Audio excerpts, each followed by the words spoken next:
Back to Radio. Hola, bienvenidos a Back to Radio, un programa que trae a tus oídos las historias de la gente de nuestra comunidad. Hoy comenzamos con una historia especial. Hola. Me llamo Victoria, tengo 30 años y hace poco me divorcié de mutuo acuerdo. Para ser directa, me convertí en una mujer divorciada por culpa de mi esposo, que es un completo tonto. Por supuesto, la causa principal fue mi cuñada, quien se divorció y volvió a vivir con su madre, es decir, mi suegra. Pero sinceramente, si mi esposo hubiera cumplido con su papel, creo que no habríamos llegado al divorcio. Así que, más que cualquier otro miembro de la familia política, el verdadero problema fue mi esposo, y es a él a quien menos quiero ver. Nos conocimos a través de un amigo en común. En ese entonces, él era un funcionario público de nivel bajo, y yo trabajaba en un banco.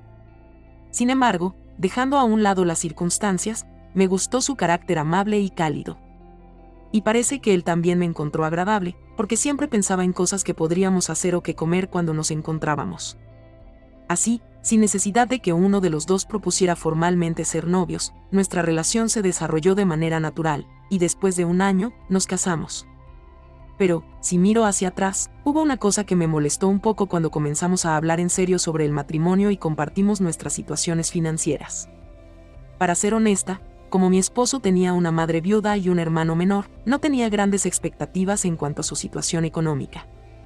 De hecho, me contó que había trabajado en una pequeña empresa durante 4 años antes de decidir que no podía seguir así y prepararse para ser funcionario público. Cuando empezó en la empresa, le dijeron que el horario era de 9 a 6, pero durante 4 años tuvo que llegar antes de las 8 y salir después de las 8 de la noche. Aunque pensó que con el tiempo ascendería y que los días mejores llegarían, un día el hijo de un amigo del jefe llegó y empezó a ocupar puestos importantes, y eso lo llevó a preguntarse qué estaba haciendo allí. Así que, con determinación, dejó el trabajo y comenzó a estudiar para ser funcionario público. Pensó que sería fácil aprobar en menos de un año, pero cada vez que fallaba por un punto o una pregunta, terminó perdiendo 4 años en el proceso. Cuando me contó esto, honestamente, me quedé un poco impactada. Aunque admiré su perseverancia, también me pregunté si no era un poco terco. De todos modos, al final aprobó, así que me sentí aliviada. Pero, como es de imaginar, no tenía prácticamente ningún ahorro. Incluso cuando trabajaba en su primer empleo, gran parte de su sueldo iba para apoyar a su madre viuda, así que no había podido ahorrar mucho, y lo que tenía lo gastó en sus estudios. Como ya habíamos hablado de esto varias veces durante nuestra relación, no tenía expectativas en cuanto a su situación económica. Afortunadamente, mis padres lo aceptaron como su yerno y, aunque no todo era perfecto, lo apreciaban porque me trataba bien y era amable con ellos. Además, aunque el trabajo de funcionario público no paga una fortuna, es estable, así que mis padres decidieron ayudarnos económicamente con los preparativos para la boda. Dado que no tenía grandes expectativas en lo financiero, tampoco esperaba nada de mi suegra. Durante los preparativos de la boda, ella incluso le pedía a mi esposo que le enviara más dinero para sus viajes con sus amigas. Viendo eso, ¿qué podría haber esperado o deseado de ella? Aún así, siendo mi futura suegra, no dije nada malo, solo pensé que realmente hay muchos tipos de madres en el mundo. Y aunque intenté pensar positivamente, considerando que cumplir con las demandas de su madre era parte del deber de un hijo, en el segundo año de nuestro matrimonio, las cosas comenzaron a cambiar.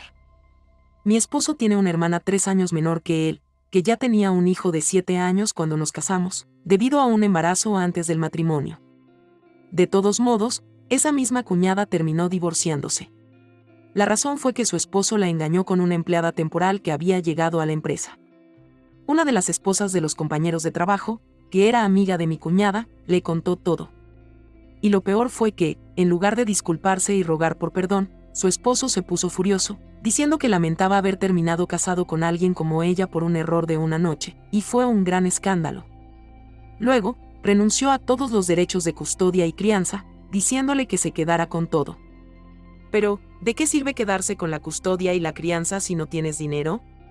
El problema era el dinero. Mi cuñada siempre había sido muy derrochadora, así que lo único que le quedaba eran unos cuantos dólares casi insignificantes, incluso tenía deudas por pagar. Al final, después de repartir todo, solo le quedaron un poco menos de $5,000. Así que, con esos $5,000 y su hijo, se fue a vivir con su madre. sinceramente, siendo su madre, nadie podría haber criticado que se mudara con ella. Y yo tampoco tenía ningún problema con eso. Pero lo que no podía entender era que, incluso en esa situación, mi cuñada no tenía ninguna intención de trabajar. Dado que esa era la situación, aunque ya antes nosotros cubríamos la mayoría de los gastos en las reuniones familiares, ahora esas ocasiones se volvieron más frecuentes. Ya fueran cumpleaños, días festivos o cualquier otro evento, era obvio que mi esposo y yo teníamos que pagar. Incluso cuando íbamos a comer algo que no me gustaba, como una sopa de mariscos, teníamos que pagar. Y no solo eso, mi suegra siempre nos pedía que no hiciéramos sentir mal a su único nieto, pidiéndonos que le compráramos cosas o que lo cuidáramos. Era como si esperara que mi esposo y yo asumiéramos el papel de padres adoptivos de su nieto. Pero nosotros también teníamos nuestros propios planes para tener hijos, así que no estábamos en posición de gastar tanto dinero en él. Especialmente cuando ya le dábamos a mi suegra $700 al mes para sus gastos, y aún así quería que le diéramos una asignación al niño y que pagáramos por su educación. Si seguíamos su consejo, tendríamos que gastar al menos $500 adicionales al mes en su nieto. Una vez decidí hacer las cuentas y casi me caí para atrás. Después de un año de sostener esa situación, ya no pude soportarlo más, así que le dije a mi esposo que necesitábamos hablar. Preparé una hoja de cálculo en Excel con un análisis de nuestra situación financiera, algo similar a lo que siempre hacía en el banco, y lo presenté ante él. Mi esposo le echó un vistazo y me preguntó qué quería decir con eso. Aunque su actitud me molestó, intenté mantener la calma y le expliqué la situación. Le dije que pronto queríamos tener hijos, pero que no podíamos seguir manteniendo a su madre y a su hermana de esa manera. Que era hora de empezar a recortar gastos. Pero antes de que pudiera terminar de hablar, su rostro se puso rojo de ira y me gritó, exigiendo que hablara claro si tenía algo que decir. Honestamente, no entendía por qué se enfadó de repente y me sentí completamente desconcertada. Me pregunté por qué tenía que estar pendiente de su reacción cuando no había hecho nada malo. Así que, levanté la voz también y le dije que ya no podíamos seguir dándoles dinero. Le grité que no entendía por qué nosotros teníamos que mantener a gente que estaba sana pero que no quería trabajar. Le dije que ya no íbamos a vivir así. Entonces, mi esposo se agarró de una pequeña cosa. Me acusó de haber llamado persona a su madre en lugar de mamá, diciendo que no sabía cómo comportarme como nuera, y se aferró a eso como si hubiera ganado una gran discusión. No me tomó mucho tiempo entender por qué estaba tan alterado. Mientras él se duchaba, revisé su teléfono y vi un largo mensaje de su hermana, diciéndole que no soportaba vivir en esa pequeña casa con su madre y que necesitaba que le regalara $200,000. No podía creer lo que estaba leyendo con mis propios ojos. ¿Pedirle que le regale $200,000? Por más que sea familia, ¿eso tiene algún sentido? Según mi lógica, no puedo entenderlo en absoluto. Tanto la persona que pide el dinero como la que está pensando en darlo, me parecen totalmente fuera de sí.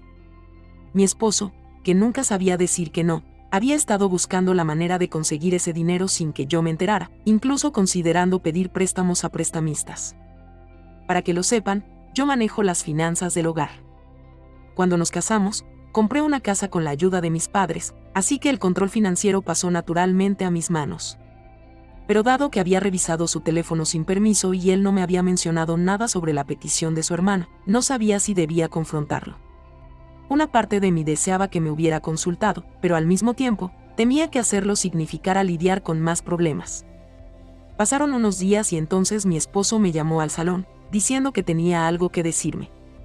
Cuando me senté, sacó unos documentos, y al verlos, me quedé sorprendida. Eran documentos para un préstamo hipotecario. No podía creer que estuviera viendo eso en casa, así que le pregunté de dónde los había sacado y por qué los necesitaba.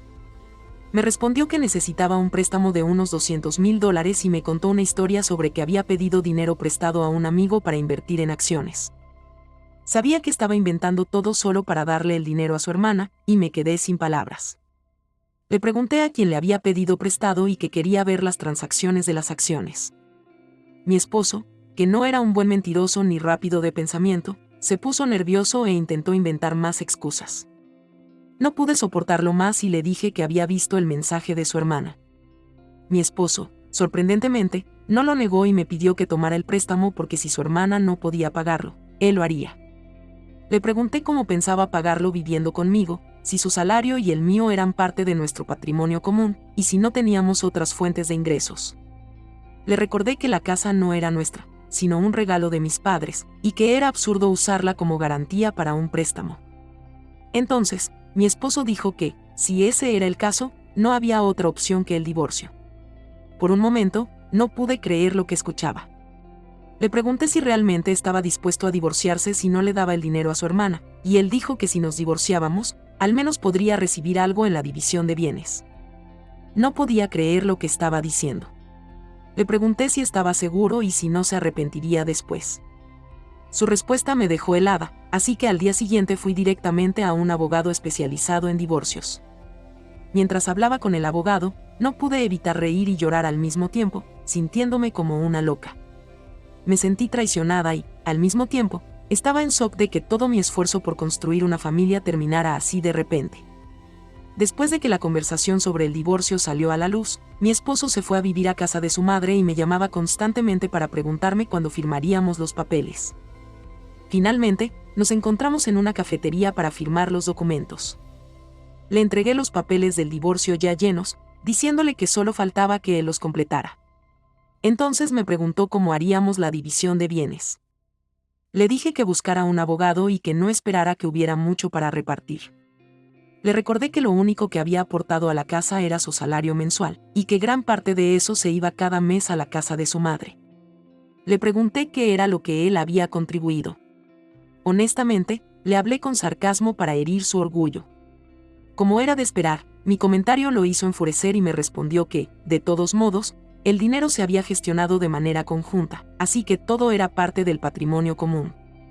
Luego me preguntó por qué no mencionaba la casa, a lo que le respondí que era un regalo de mis padres, una muestra de su amor por su hija, y que él solo había podido vivir allí temporalmente porque estábamos casados.